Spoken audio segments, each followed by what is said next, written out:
feedback and reflection. I hope that at the end of this session, we will be able to define feedback and reflection, explain the role of feedback and reflection in learning, enumerate the barriers for feedback, differentiate between effective and non-effective or ineffective feedback, be aware of the process of writing reflection, and state the tools to assess reflective writing. So this is what has to be covered in 2 hours time. So, we need to do this very efficiently. I was trying to time myself and hoping that we would be able to complete it all, on time. Did all of you get a chance to at least open the document I sent yesterday on feedback? Yes, madam. Very nice. Yeah, the one which was by Rahul Roy, right? Yes. Yeah. Rahul Chaudhary. Rahul Roy Chaudhary. Yes. Yeah. The Pendletons and the ALBO something. Yeah. Yes. Okay. Yes. Very nice. Very nice. So keep it with you. It is a good article which you can keep referring to.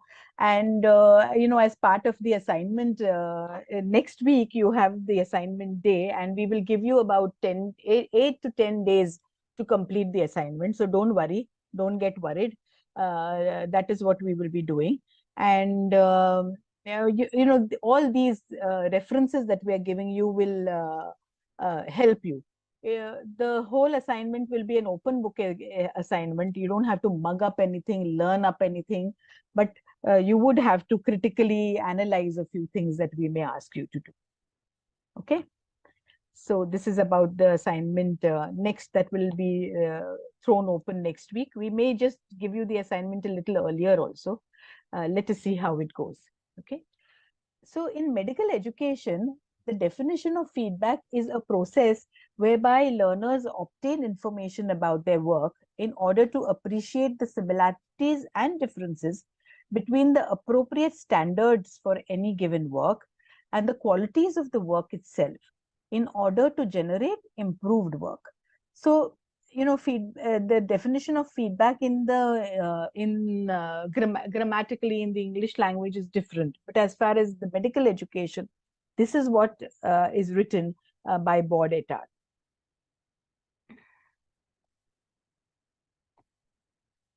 So, can you all tell me, you can put in the chat box or you can unmute yourself and let me know, why do you think we need to give feedback?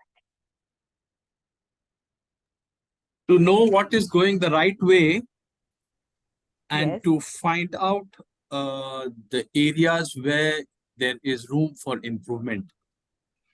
Yes, to find out areas for improvement by whom? By the learner. By the learner. And do you think it would reflect on what you need also to change? Yes, of course. Yeah. So you remember that it is bi-directional. Because sometimes when 2, 3, 4 people give us the same wrong answer, that sort of tells us that, did I do something wrong in making myself clear? So should I be reinventing the wheel or reiterating what I had said earlier?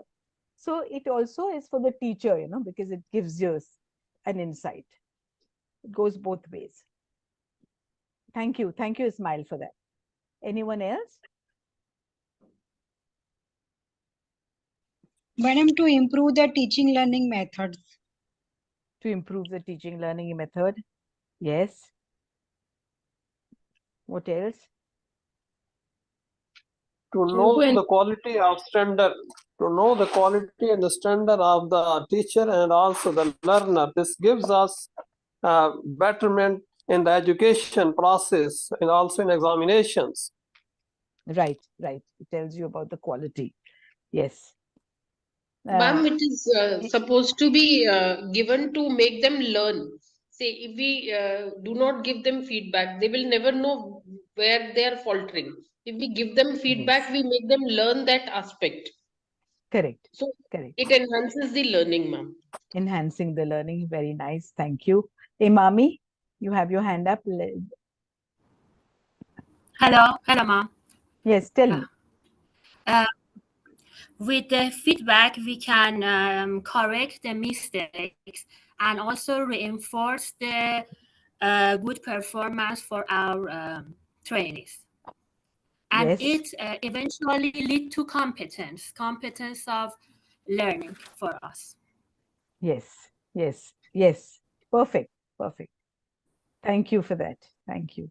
And I see a number of you have written in the chat box. Kaisar? Yes, madam. Yes. Actually, I think to learn and to correct yourself to improve your what you have learning from the learners. So I think it need to improve yourself by correcting yourself. Yes, yes. Very nice. I have one more raised hand. I cannot see the name though. I can just see one more read. Who has raised the hand?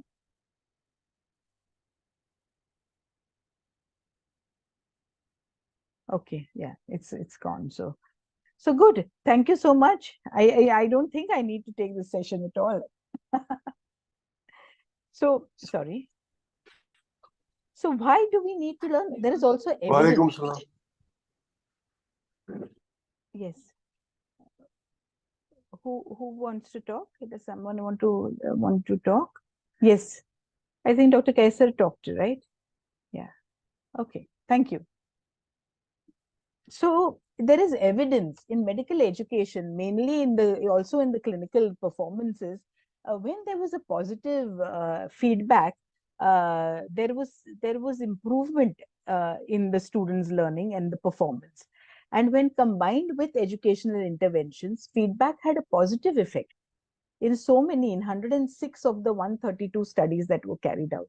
That means not only do we think it is good, but there is evidence which tells us that feedback is good. But we need to also understand what are the ways in which we can give good feedback and how can we do it. And that is what is important. And therefore, just as assessment drives learning, we know, feedback drives learning is the new mantra. But, there are times, don't you think, that even I feel, that maybe I didn't do it very well, or maybe I was not clear enough, or maybe this feedback didn't go well. So what are the barriers? I mean, very often we find that we are not giving the feedback in the right. But what are the barriers for us to give effective feedback? Anyone? Ma'am, as a faculty member, most of the times in the medical education sessions, like workshops, people tell ki they are not trained enough to give feedback. So lack of training is very, very important from the faculty side. Then Correct. secondly, they tell, we do not have time because there are so much of other work. So how do we find time to give personalized feedback so that they always, young faculties, ma'am, junior faculties, they have a hitch that if we give feedback, and most of the times it will be a mix of positive and negative. Negative feedback, they think, the students will be against them. Negative sentiments against the faculty if they give negative feedback. Yes, yes. And Kinnari is saying there's lack of communication. People are not able to communicate well, what they want as far as that feedback is concerned. In fact, that is the reason why we included this entire session. And we hope that, in the diploma and later on, when we work on the master's course, we will do it even in more detail, because ultimately giving proper feedback has become a hitch, as you rightly said, Bindu, as far as the faculty is concerned. So yes, Pariza. Sometimes because our training purpose, they are learner afraid from the teachers. As examiner people, they think that they are given us the bad positions to us. That is why the learner afraid the seniors or teacher. That is why they are. This is also barrier, one of the barrier that affect the performance of giving this feedback. Perfect. Very good. Fariza? Hello, Mom. And Hi. sometimes, especially in clinical setting, there are so many people there. So the presence of the patients and the other students makes it hard to talk with a specific learner and give feedback to him or her. So the environment, the atmosphere of the clinical setting are very important and can be a barrier. Yes, yes. Thank you so much. Thank you so much. So you have said it all. It's here, just now, Faizad, I think, no, I forget your name. Fayaz just said it is a fear of upsetting the trainee. The trainee becomes impervious and is self-justifying to negative feedback and disregarding future feedback. See, we not only, Bindu, we not only have to change the mindset of the teacher and tell them how to give feedback, but we also have to change the mindset of our students to allow them to accept feedback. That is also important. And that is why if the students are not ready to accept the feedback, the trainees become, they feel, oh, this teacher to always is never feels that I do the right thing.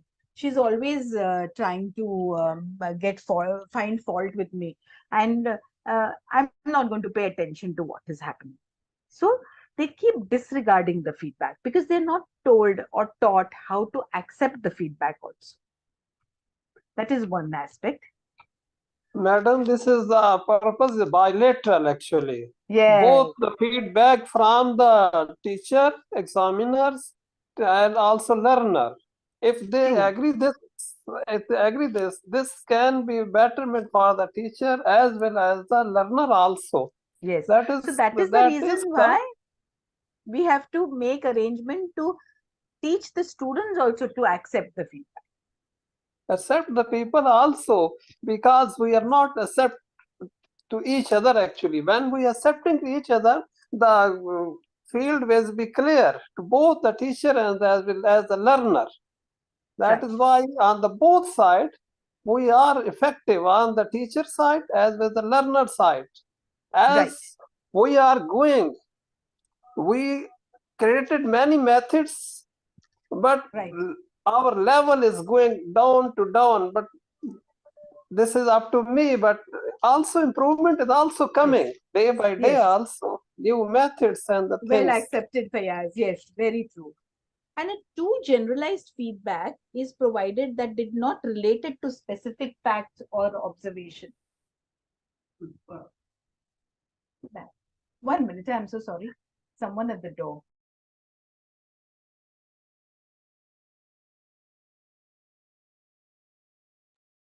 Yeah, sorry. This too generalized feedback is provided that did not relate to the specific facts or observation. The feedback that does not give guidance as to how to correct or improve behavior is also not effective. Inconsistent feedback from various sources. Suppose you have a clinical round and you have two senior people, one senior person and one junior person going on the round. The one person says something and the other person says something exactly the opposite. Then the student gets confused. That is the reason why you should ensure that everyone is on the same page when you give feedback. Also, sometimes there could be a breakdown of trust between feedback provider and recipient. There are so often when we find that teachers give feedback, then they go back in the tea room or when they are just having lunch together or something, and then they talk about those 2-3 students who've done badly or whatever. And after that, this other teacher who has listened to all this, when a student sort of repeats that mistake or does something wrong, that teacher then says, this ex-teacher was also talking about this about you. Now that, spoils the whole atmosphere and spoils the whole situation that the students are in. So we should you should always maintain confidentiality.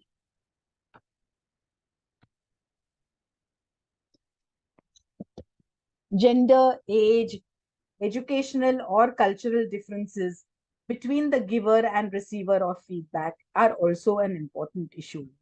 There can be some problems. In the sense, it depends on who we are looking at. It depends on the culture of that particular institute. Are people open to these things?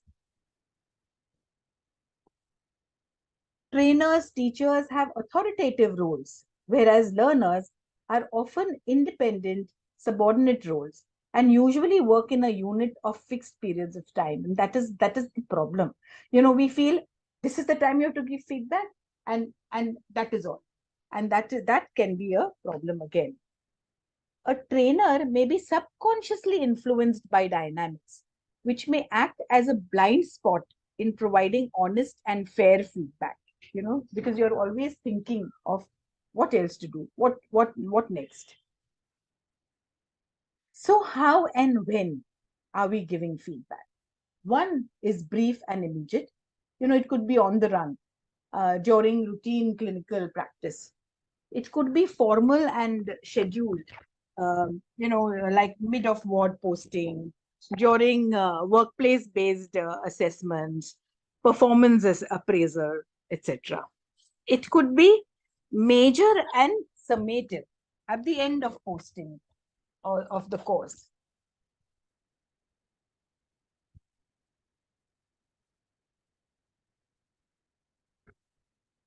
And what we need to do is we need to include both components, reinforcing what the student has done well and the corrective, that is when the student's performance has been inadequate.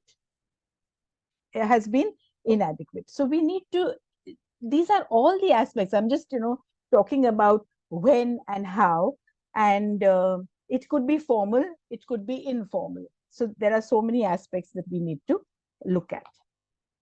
I want you to take 3 minutes, think for yourself about a feedback that you have received. Was that feedback helpful or not? What made the feedback helpful or not? And how did you use it? Take 3 minutes, think for yourself. And now I want people who have not talked at all to talk. Okay?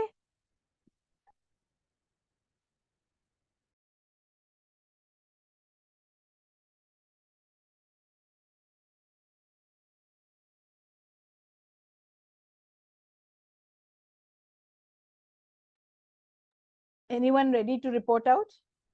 Yes, I am ready.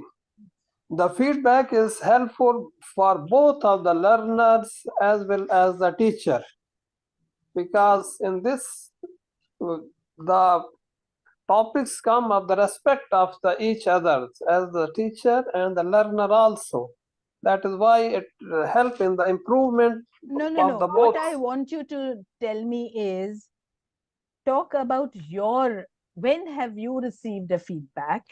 I want you to reflect on a feedback that you received about anything that you did. And someone gave feedback to you and how you responded. Yes. Yes, ma'am. Kinder here, We ma'am. respectfully, Okay, Kinnari. we respect this feedback, and also in a humble manner, that you have given the right things that I am missing, or I have these abilities in myself. All right. Thank you so much. Thank Kinnari? I have done the teaching to the medical students, and I have taken the reviews of that all students. How are you liking my teaching? What improvement I needed in my teaching methods? And they have suggested me very well in verbal manner. We have done open communication, and we have done open discussion about the teaching learning methods in front of all the students and teachers. And Very second, nice. we have done that I have taken the reviews of my operated patients, feedback on how you like my treatment, how like my surgery, and all the feedback I have written, and they have given the reviews in the feedback book. So that is Very a good. very, So it helped you. in that I have taken the feedback of my patients. Very nice. So that is what we need to do. You know, we need to be open about things. Salman, Yeah, Salma, Prof, can I speak as well? who's Can I this? give my experience? My name I is can, Dr. Ahmed. Can you Ahmed, hear me, yes. Prof? Please go ahead. All right. Last year we had a final pro exam, and during that time we prepare the questions. And external examiners usually they come and they give their feedback. Depends on the whole scenario of the exam, including the clinical and as well as theory as well. So what the feedback was helpful to me when I prepared the MEQ in the last part of the MEQ, that is rather than he said that rather than in the last part giving the exact diagnosis, you should ask them the diagnosis, though already I asked the diagnosis earlier. In the Okay. last part I give them a diagnosis, and he said that rather than giving that, you ask them, and the subsequent questions will be hard for them, because in that case if you give the diagnosis, the subsequent question you are asking, it will be very easy. So for me, that feedback was very helpful, and I improve it and prepare another set with the same feedback actually. Okay. So I see a number of hands up, but then I'm not going to ask anyone anymore, because then, you know, we will miss out on the time. It's already 4:30, you know, half an hour down. So I will give you enough time a little later if we do. Okay. Sorry for this, but so you know, we need to understand that feedback needs to be planned. It has to be timely. It has to be actionable, specific, concise, descriptive, behavioral, and it has to invite the learner's input. Remember, we are talking to adult learners, and as versus spontaneous, too soon or too late. You know, what's the point if you you know, I think Dr. Amir just said that he took the feedback from the external examiners and the students more or less immediately, and that is why it had a positive impact. If it is too late, suppose he tried to do that after the exam is over, the results are done, he asked for feedback, maybe it would be of little value. So it has to be specific and not general, and concise, short, brief. Don't bore someone with long sermons. And don't be judgmental. Whatever you want to talk about is you talk about that action, about that particular part, and not about everything else about the student. And don't be personal. Talk about the behavior and not the person. And see to it that you include the learner and not exclude the learner. So these are all the virtues of a effective feedback. So do you know these terms? Feed up, feedback, and feed forward. These are components of feedback that enhance learning. So what is feedback? This is what we've been talking about all this while for the last half an hour. It is to respond to student work. How am I going? But there is a feed up approach.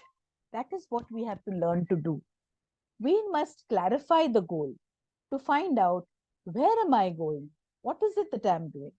So first, when the goal is clear with the person, then you can give better feedback. And of course, there is the feed forward.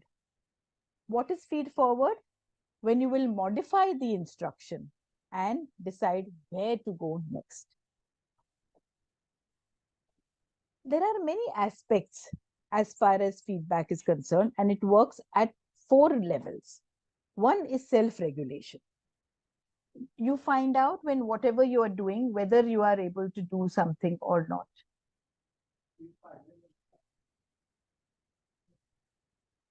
When there is a process of the task, that means when you are doing a particular thing, that and that action is being done, then that will have a problem. And the next is the task itself. When a person is actually performing a task, then there will be you will be able to do carry out that particular feedback during that task. And last but not the least is at the self level. You ask the student himself or herself to think and to reflect on the feedback that they have received. So we can help the students do this at 4 levels. Now, Dr. Mubashir is going to put you into 3 groups. I have already sent you the paper, or you can Google, you can do what you want. I will give you 8 minutes to talk about Pendleton's rules of feedback, sandwich model, and there is the Aloba and SETGO. These are the 3 models of giving effective feedback. What we're trying to do is, we're trying to tell you that there are actual specific scientifically sound ways in which feedback is given, and we are trying to see to it that you are able to give those, you can choose a model and you can then give effective feedback. You will be put into 8 groups, and each one of you will choose a timekeeper for the 8 minutes and one reporter who will then tell us about each one of the rules. Pendleton's rules of feedback, the sandwich model, or the Aloba and the SETGO. All right. So I want who will tell us about Pendleton's rules of feedback? Which group? Group A? Who is the? Yes, I'm Parisa, and yes. We discuss about that. This model is a self-assessment model, and it's a good model because it's we find that it's a learner-centered model because it's persuade learner to self-assessment, and then teacher as a facilitator give feedback to them, and the teacher and the students discuss about the subject of the feedback and find ways to improve it. And they are agree. It's important to be agree about the subject of the feedback in this model, and both positive and negative aspects are feedbacks, and talk about them. I have already. I'm sharing the screen. However, it's a basic. So you can, yes, everyone can also yes, thank see you very can see the diagram. Yes. Yes, thank you. And it's a basic model, and it's not. It doesn't have so many complex things. It's a good model because it's motivates learners to self-assessment. Very true. So the first thing is, in Pendleton's rules, they say is that first you just find out, you clarify all the aspects. What is it that you wanted to do? You ask the learner what, and then the learner is asked to discuss what went well. And then the teacher also tells what went well. See, when you talk about the good things first, you are putting the student in a very comfortable zone, and it helps the student then to learn, and then you tell the student, you did this so well, but this is something that you could have done better. So you discuss the areas of improvement, and then the teacher then decides, okay, what, and then you have a sort of a learning liaison or a pact where both of you decide that, okay, this is what I will do better. And the teacher says, okay, I will teach you this better, to teach you to do better. So there is an action plan that is agreed upon. So is this clear for everyone, the Pendleton's rules? Yes, ma'am. Clear. Great. Yes, clear. The next group had the constructive criticism sandwich. I hope that this sandwich here, I hope everyone's had a good lunch and come. So you all are not hungry. But who is the one who's going to talk about this? Hello, Mom. I'm Sepide. I'm talking behalf of my group, Group B, Very nice. about the Very sandwich model. We talk with each other about this model and also the advantage and disadvantage that we think about it. In the sandwich model, it has 3 steps. First, we give our trainee a positive feedback, then a negative feedback in the model, and at the end, again, a positive feedback. The main point of this model is to lessen the defense of our trainee and let him be comfortable for getting the negative point. And it will increase the acceptance of their fault, and maybe we can correct it more easily. But the negative point, we thought maybe when we are giving a positive, 2 positive point and a negative in the middle, maybe they didn't get the main object we want to emphasize it. And maybe it will be some time consuming, because for a topic we had to talk about three topic instead.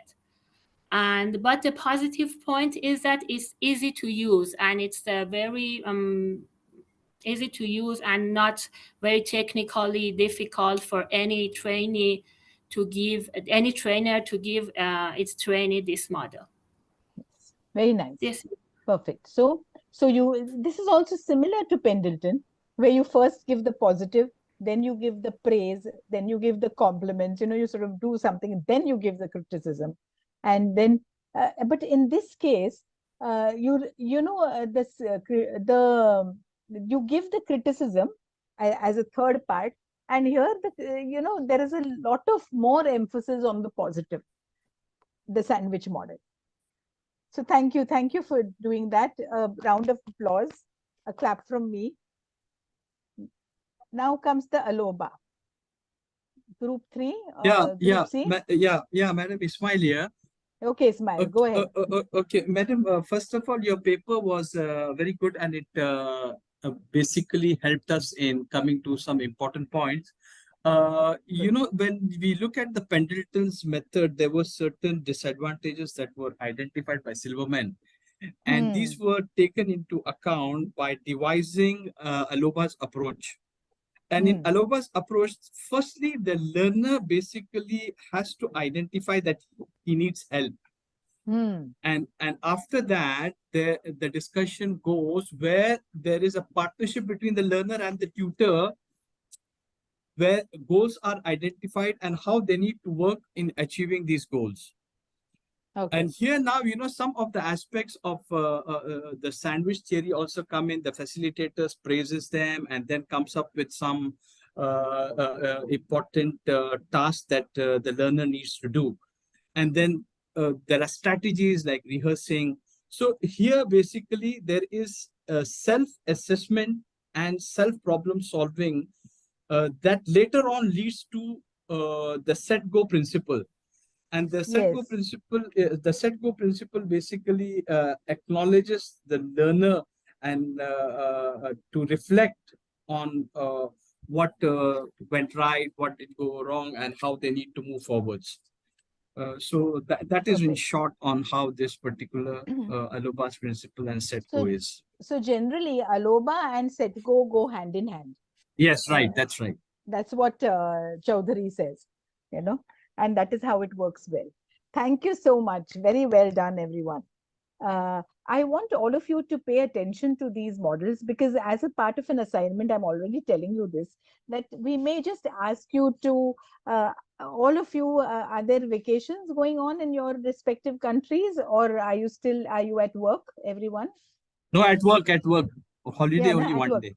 Very good, very good. So what I would want you to do is look up all the techniques. There are so many techniques.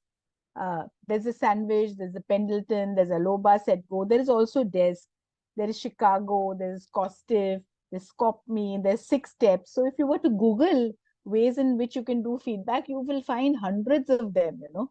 So, but I chose only 3, which are doable, I felt. And you all can use this, try and use it on some 4 or 5 students and give us your feedback about their use. Choose one. And that will be your assignment also, part of your assignment for to be submitted. So I'm just telling you, there's another feedback called 360 degrees feedback, where you will ask the ward boy, you will ask the technician, you will ask everyone, whoever is there working with you, to give feedback. And, you know, so you assess the invites, respondents submit their assessment, assessee submit self-assessment also, you know, so it's called 360 degrees. And then you will report back. So this is another type of feedback. But for all this, we need to inculcate certain virtues in ourselves. We must have proper active listening skills. You know, there are times when someone comes and tells us something and say, oh, why did you do this? This is so wrong. You know, we are very quick to give someone our opinion, and can be rude and mean sometimes, you know. What we need to do is we need to pay attention. We need to hold the judgment, keep quiet, listen. You need to reflect, clarify what, if you think, you know, you cannot understand something, summarize, and then share with everyone. So, and also we must remember about the verbal and the non-verbal cues, you know, as far as the teaching learning is concerned, and as far as the giving feedback is concerned. So we need to use right questions. We need to use open questions, and we need to avoid why. This is what, you know, I had even talked to you when we did communication skills, you know, and that is why I'm just, you know, quickly telling you that we have to use very appropriately closed and open questions. And we need to avoid multiple questions, you know, you'll go and ask so many questions at one time, and then it can put someone on a backstage.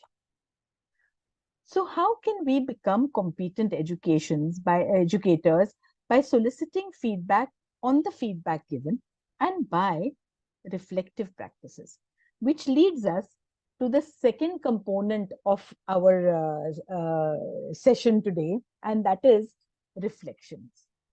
From reacting as to why was that important, why do you feel that way, when you explain that wasn't my intention, what I really meant was, from doing all this, you reflect. When did you notice that? How did that impact you? And then you thank and you appreciate the feedback that is given. So sort of it goes, transitions or shifts from reacting to reflecting. And that is what our next part of the session is going to be on. And that is reflections. And remember that learners need endless feedback more than they need endless teaching. This is something that all of us should keep in mind. So what is reflection? Reflection is a metacognitive process that occurs before, during, and after situations, with the purpose of developing greater understanding of both the self and the situation, so that future encounters with the situation are informed from previous encounters. Metacognition is how and why I think the way I feel, and feel the way I do. That means you are self-introspecting about things. Madam, So, can you show the first slide, please, again? First slide, please. This one? Or No, this one? yes, this one. Thank you very much. No, this one, back. This back. one? Yes, this one. Okay. Thank you very much. Welcome. So you have this metacognition, you have reflection, which is a generic term for those intellectual and affective activities in which the individuals engage to explore their experiences in order to lead to a new understanding and appreciation. See the play of words here. Do you reflect? If you do, when do you reflect? I'll tell you my story. Every day, Yes, I'll tell you, I normally reflect when I'm coming back from work, you know, or when I have my quiet time, when I'm, you know, traveling back, I'm in the cab, or you know, I'm in the transport and I'm coming back. That is the time when I reflect. I got into this habit of reflecting then, because that is the only time I think you know, you get your own peaceful self time, me time, and I reflect then. So I'm sure, yes, there are so many of you who said every time. There are some people who've put in anything in the chat. Reflection, even in my emotions, yes, you reflect about. Yes, department patients feedback I have taken from my work. Yes, thank you. Yeah, I forgot to see that. Sorry. So I'm sure all of us reflect, and in fact, all of us should reflect. But there is a strategy to the reflection. And what we're going to do is, we are going to put you into 3 groups. And I want you to discuss in group 1, why should we teach our students to reflect?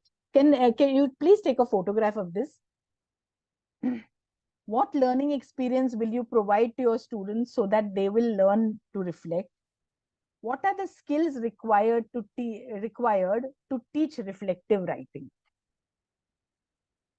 You will be put into, again, 3 random groups, and I would want you to please decide and report out, just like for what we did for feedback. This is, you know, as I was listening to conversations in group A and group B, we realized that these are reflection, and teaching students to reflect is a little difficult aspect, you know, and how to inculcate that is also an important issue that we need to think of. I would like the reporter from group A to tell us, why should we teach our students to reflect? Hello, madam. Hello, madam. This is Bhavika from Group A. And as per our discussion, reflection helps in reinforcing learning, and also helps in assessing. Students can assess themselves, and helps them to learn to embrace their mistakes, madam.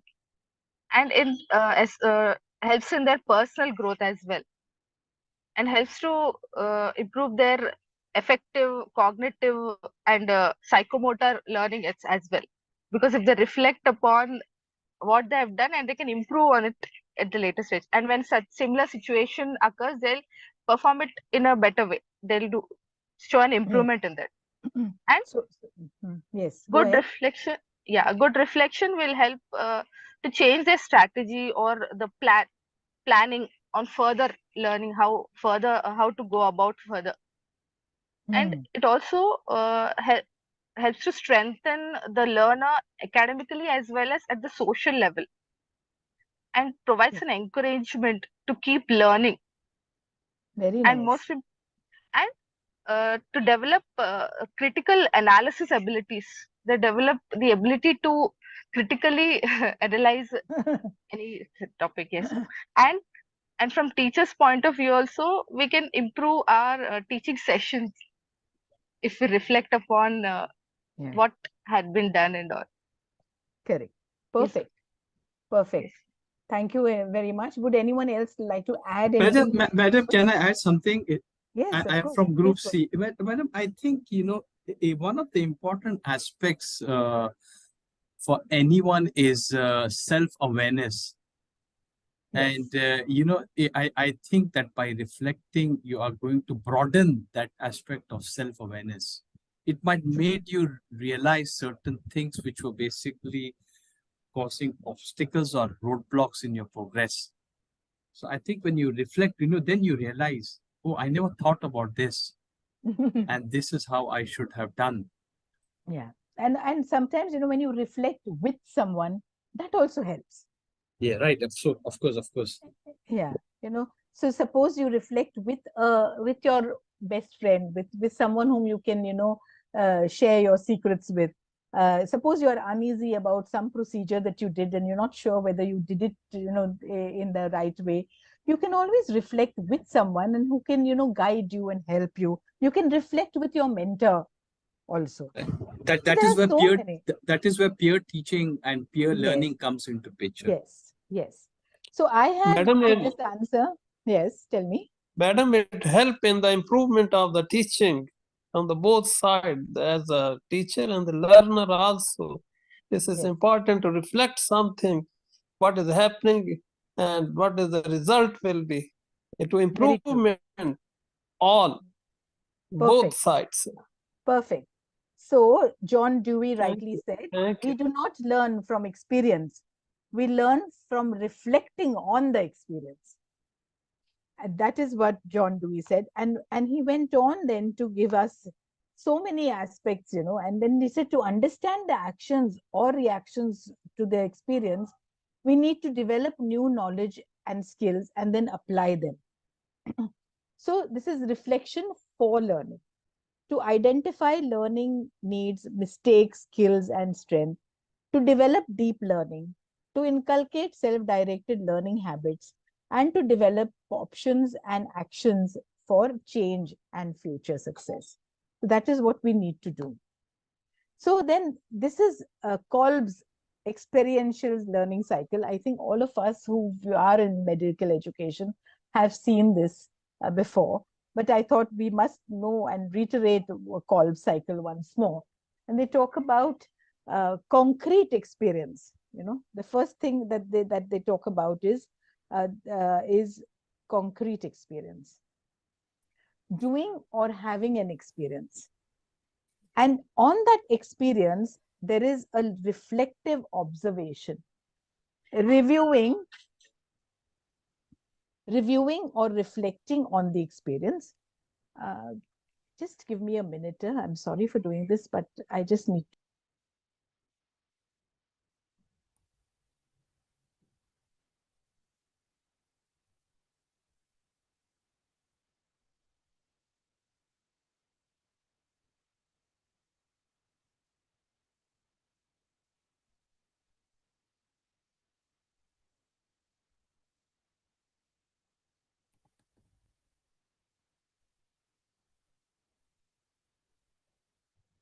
I'm sorry about this. So reflection and observation is when you review and reflect on the experience. And then there is a third step to it, when there is an abstract conceptualization. You conclude and learning from the experience, and there is an active experimentation, planning or trying out what you have learned. So once you conceptualize the idea, you reflect, then you say, this is what I will do better, and you learn from that experience, and then you do an active experimentation so that you plan and try out what you had learned. Again, once more, it goes on. And that is why it is called a cycle. And you will notice that it is unidirectional and it goes in one sequence. Would anyone like to, has everyone understood this? Are there any difficulties? No, madam, all okay. Great.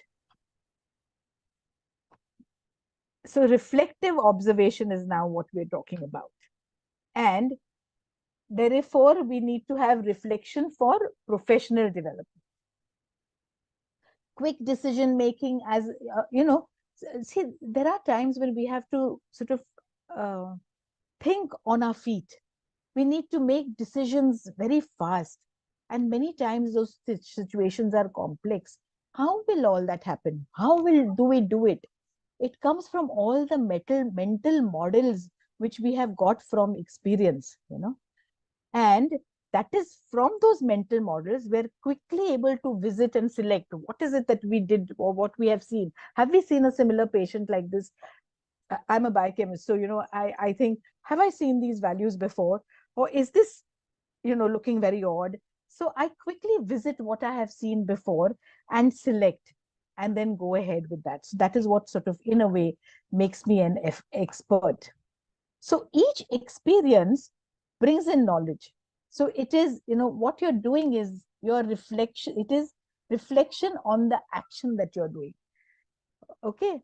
And then that reflection on the action is making you make all the mental models in your brain. So there are schemas that are made, and those schemas, you depend on those schemas and you try to look into them and to see how well they will work. And when you quickly visit and select at that particular time, it is a reflection in action. Remember, now there are many of us, I'm sure, are mentors, we are parents. So, and when we tell our students something, or when we scold our children, and then you go back to think, what is it what I did right or wrong, or was I too harsh? So what am I doing? I'm doing a reflection on my action. When I'm saying, why did you do this? Okay, so that is a reflection on my action. Then another example that I can think of reflection in action besides this, hospital situation is the huddle. Now cricket season is going on, and all of us, I'm sure, are watching the World Cup. And over there you find the cricketers all joining in a group, and trying to find out what to do. So that is, at that particular time, looking at strategies at that particular time. So that is reflection in action. And finally, there is what is known as reflection for action. That means, what is it that I need to do so that I can practice something well? And this reflection in action, on action, and for action are what is known as the Sean's model of reflection. And it all goes over time. You practice something and you do the reflection in action, and you do the reflection on action, and you do opposite. You do a reflection for the action. A surgeon does this, reflection for action. I mean, I'm not just talking about a surgeon. I mean, all of us do it at one point or the other, where we are thinking, now that I'm going into this class and I'm going to teach these things about carbohydrate metabolism, what am I going to do? And I think, and I enumerate the steps for that action that I'm going to take, and then I put it into practice in the form of the lecture. So this is an example of reflection for action. Is this understood? Since no hands up, I'm assuming that all of you have got the hang of this Sean's model. So there is reflection for therapeutic relationship. Doctor-patient relationship is also more important. Both doctor and patients have their own personal beliefs and values, and they may not match, and that is why we need to be aware of this. And that is the reason why we need to teach our students to reflect. This is my take on it.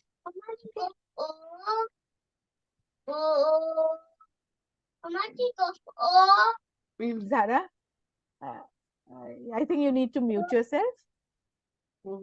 So the reflection is for learning, for professional development, and also for a therapeutic relationship. There are many, many reflections, and so many people have said good things about it, and you understand. And beyond personal learning and development, human relationships, rehabilitation, reconciliation, mediation, stress reduction, and management, all this will help reflection and reflective practices. And there are deliberate ways of thinking about experience, to learn from mistakes, to identify skills and strengths, to develop options and actions for change and future. So, reflective practice links reflection and action together to promote critical thinking for new knowledge and insights, enabling lifelong learning and development. That is the reason why we need to teach our children to reflect. And there are many stages of reflection. The sense and understanding experiences through the creation of mental models and personal theory, which will help us to notice and realize the awareness, which will help us to reflect, and it will all go back again. So these are the stages of the reflection. And the learning experiences and the feedback will go hand in hand. So what learning experiences will you provide to your students? Group B had to answer this. Madam, I am from Group B, Dr. Kinneri here. Yes, We have Kinneri. discussed what learning experience. First learning experience is that our own experience we should share with our students. Second Perfect. thing, in our logbook, we have already the form, our pages of reflective writing. So we give how they feel with the patient, how they communicate with the patients, and then what kind of chapter or what lesson learned from their patients, what they have learned from their patients. Suppose the art of forgiveness, art of humanity. So what lesson you have learned from your patients? So reflective writing, already there is a page in our logbook. Second thing is that we can improve the portfolio from learning experience. Third thing is we can give the direct examples of good senior doctors, how they are teaching us, what we have learned from them, how we are learning from them, what methods they are using, and same methods we are giving to our students also. Third thing, we can give the group discussion. We Yes. can for learning experience we can give group discussion. So group discussion will be very definitely helpful to students also. And third thing is that we can develop that ATCOM type things in students also, that attitude, ethics and communication for reflective part. So they can learn attitude, ethics and communication at a time. So it will be very helpful to students in reflective writing of medical students. So that is very. Second thing is that we can give the teaching part in which we can share our own experience. We can share how we feel when how we feel lacking the support, or whatever the things we feel as a medical student, we should share to them so we can improve. So these are the learning experience we can provide to our students. Thank you. Thank you, Kinneri and Group B. Well done. Madam, can I add? Yes, Kaisar, please go ahead. I just remind my experience that I should share it here, which is very funny. That my experience is that the students say that it's okay, sir, bas karen. It's okay. The class should be over. So the teacher should learn that the students have more time already. You have teach more than your given time or before time. But the students are fed up now. So this is my experience. I don't know, in my student life, we can't say to the teacher, sir, bas kare. I mean, it's okay. But nowadays, the students say that, sir, bas kare, it's okay. It's very much learning today. So it's a stop here. So this is my experience. So.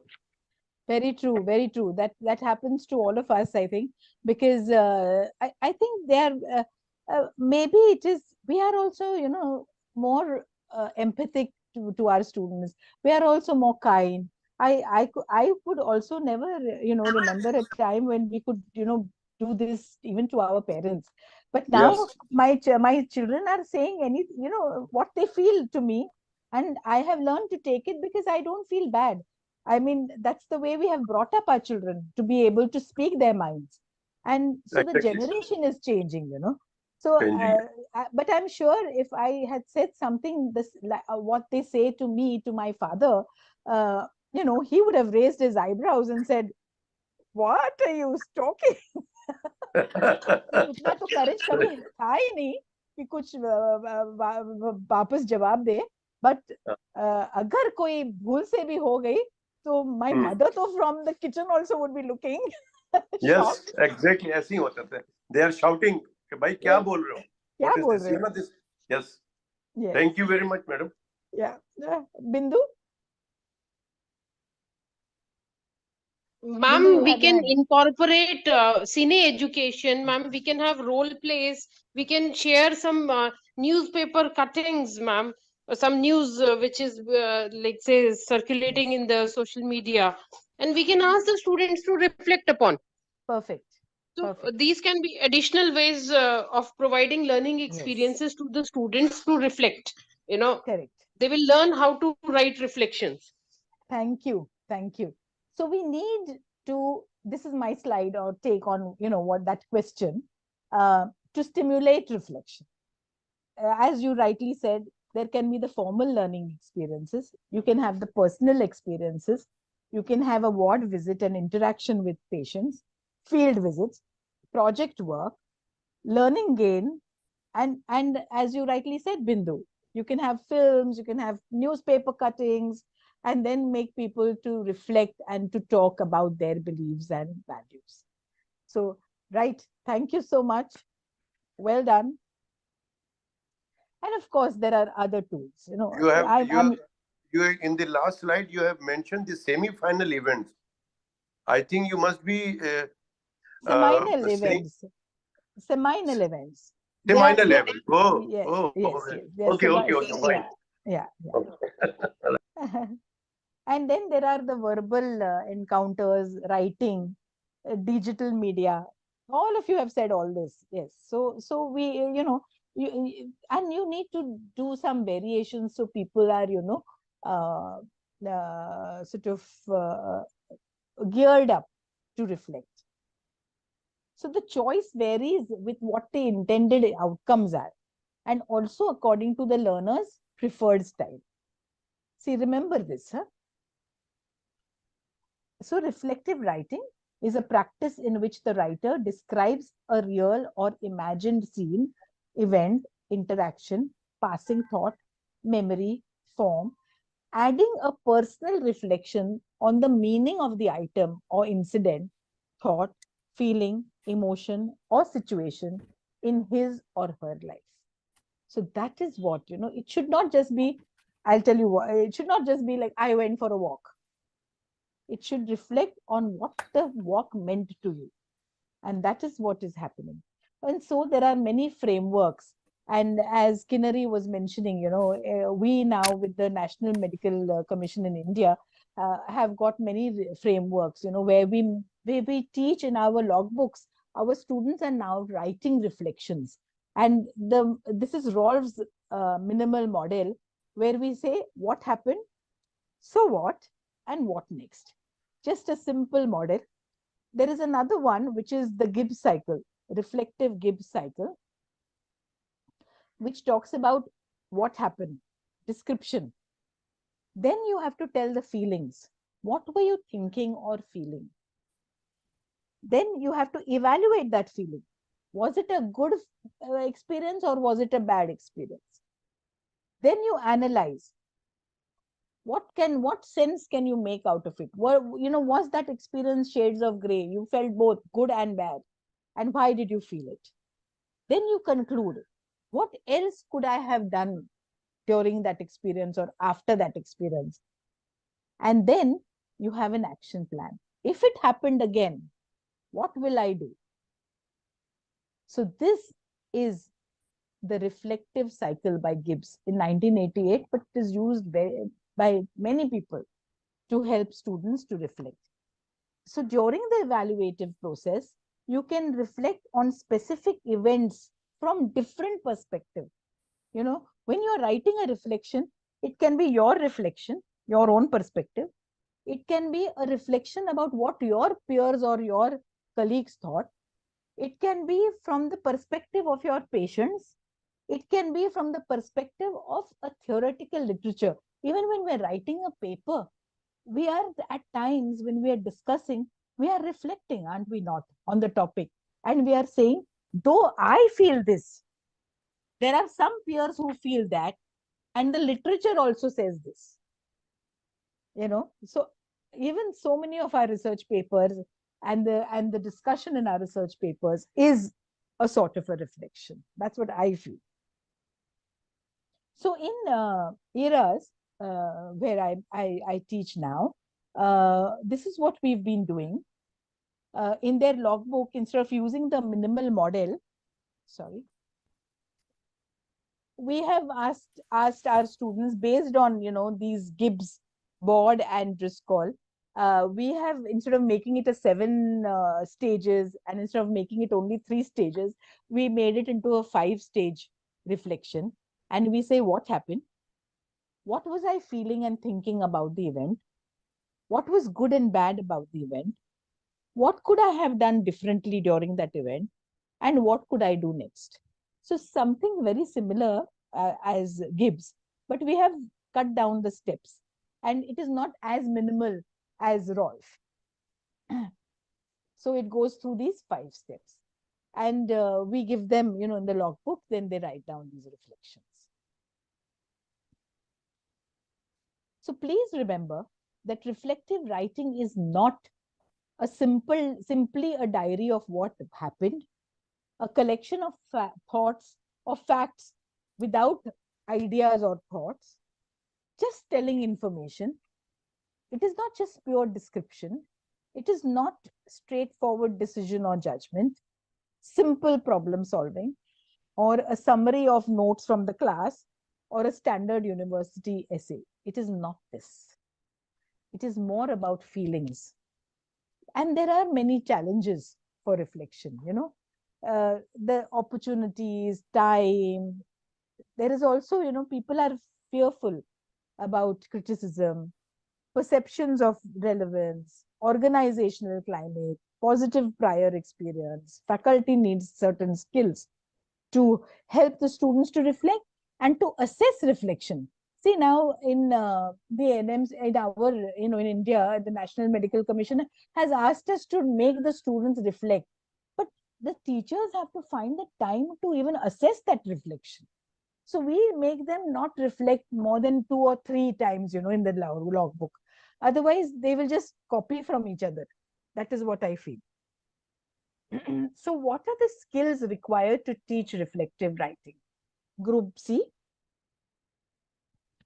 Madam, we discussed some aspects of Gibbs model. Okay, very nice. Yeah, but apart from that, there are certain aspects of AD's model also that our group discussed. Very nice. Yeah, and what we feel is that for reflective, the skills that you need are reflective thinking, the way to look back, analyze, and critically think, and then to put it in words. So here we feel writing skills are also important.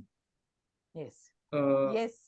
Perfect. Yeah. And that is exactly what I'm going to do just now in another 10 minutes, so that I don't keep you over the time. Thank you. Anything else you want to add? No, that's all, madam. Okay. So the skills that we need to teach are facilitation, questioning, listening. That is what all I told you about earlier. Dealing with emotions, communication, critical thinking, analysis, setting goals, giving feedback, and, as you rightly said, mentor. All these are the skills that we need to inculcate into our students and into our teachers for reflective writing. And there are many levels of reflective writing, and you can actually assess.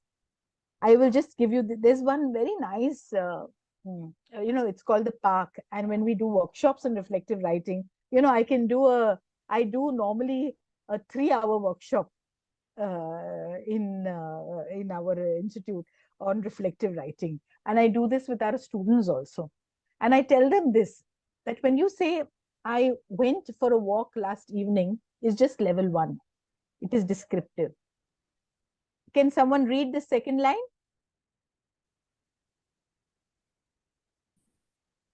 I went Yeah, Bindu. I went for a walk last evening, which I don't usually do. And it is level 2, descriptive. Yeah, yes, yes, go ahead. And some reflection. So this is descriptive and some reflection. Next, Who was it who was answering, and I sort of stopped and said, Bindu? I went for a walk last evening, which I do not usually do. It made me feel energetic throughout the day. Level 3 descriptive reflection, awareness, and learning. Yeah, very nice. So do you understand how the levels of reflection can keep changing? The fourth one, who will read out the fourth one? I went for a walk last evening, which I don't usually do. It made me feel energetic. I realized my reluctance stems from my inertia. I will enroll my enthusiastic friend as a partner and go every morning before work. So this is level 4. It has descriptive, reflection, learning, and future action plan as its component. Superb. Do you see now how you can have different levels of reflective writing, and how you can then assess also according to them, you know? So when you say level 1, it is just surface, and it is also surface learning that will occur from it. And this level 4 will lead to deep learning. So therefore, we need to be critical, and we need to see there are books and books that are written. This is a handbook of reflective and experiential learning theory and practice by Moon. So you can imagine how much there is and how little that we know about reflection, reflective writing, and assessment.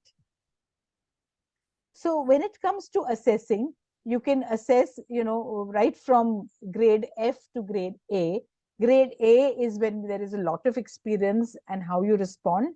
And grade F is poor description of an event. And that is what, you can grade a particular reflection in our logbooks, or wherever you have asked the student to write, we can grade it according to the way it is written. The reflection is written. There are also rubrics that are available. And this is one example of a rubric.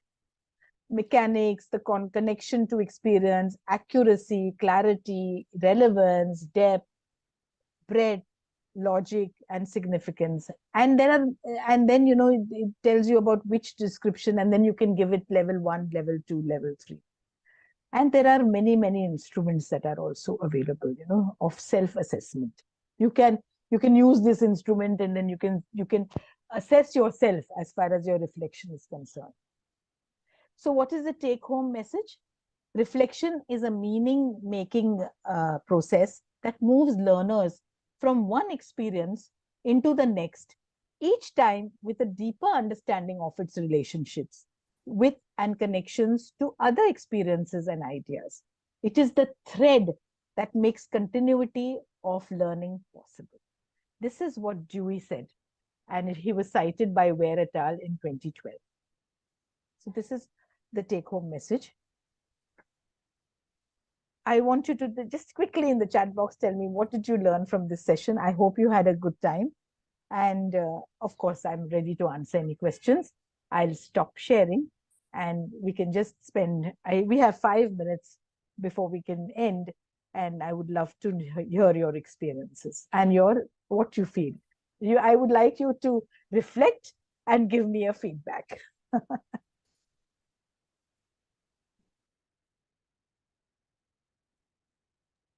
Thank you. Madam, what I learned is basically, in the initial aspect, you mentioned a statement that feedback is also something that drives learning.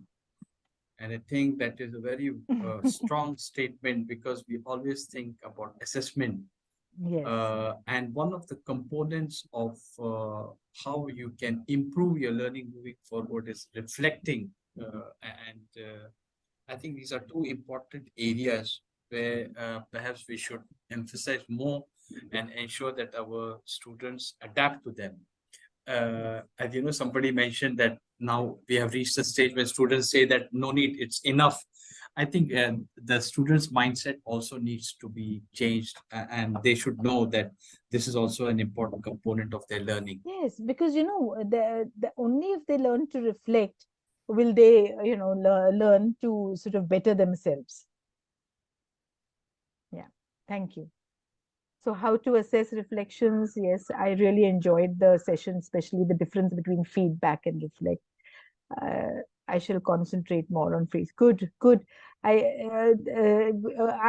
will try and give you one assignment to do, in your own workplaces where you can, so you can start thinking now itself. I'm telling you, I mean, we're all adult learners, I mean, this is not like an exam, pass, fail, nothing.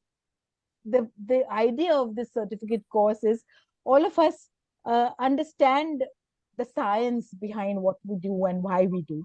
And once we have learned the science, then the art will come. The art of giving feedback and reflection will come. Once you have understood why we do it, the science. And that is why, as an assignment, we will be giving you, asking you to maybe do a feedback of using one of the models for about 4 or 5 students. And then we will want you to reflect on implementation of that, of utilization of that feedback model. Does that sound good? Okay. Yeah. I hope I made myself clear. So you can start working on it, start reading up on your module. And, once you do that, this could be treated as a pilot study, and you can scale it up, and it can become a paper and can become a research project for you. I would love to have someone say that, oh, I presented whatever I did, in a conference somewhere. Sure, ma'am. Definitely, we would love to do more research, ma'am. Great. So when you are doing this with your students, see that you, if you take some consent, because we should be careful about the ethics.